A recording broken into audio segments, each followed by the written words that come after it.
अस्सलाम वालेकुम viewers, welcome back to my YouTube channel daily tips with Asma. आज के इस वीडियो में हम आपको बताएंगे हाजिर नाम का मतलब और इसके बारे में दिलचस्प मालूमात। हाजिर नाम का शुमार लड़कों के नामों में होता है।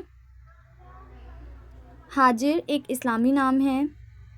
हाजिर नाम की इब्तदाई तारीख अरबी ज़ुबान से निकलती है। हाजिर नाम के लड़कों के लिए खुशकिस्मत नंबर 2 माना जाता है।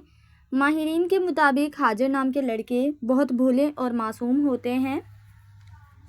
हाजिर नाम का मतलब है हिजरत करने वाला।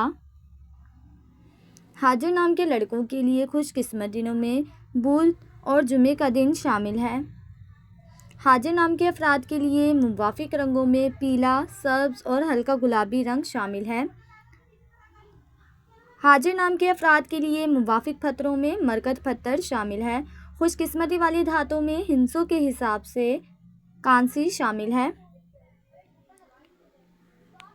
फ्रेंड्स, अगर आप अपने नाम का मतलब जानना चाहते हैं तो कमेंट बॉक्स में अपना नाम लिखें। इंशाल्लाह हम आपके नाम की वीडियो ज़रूर बनाएंगे। Thanks for watching. अल्लाह हाफिज़।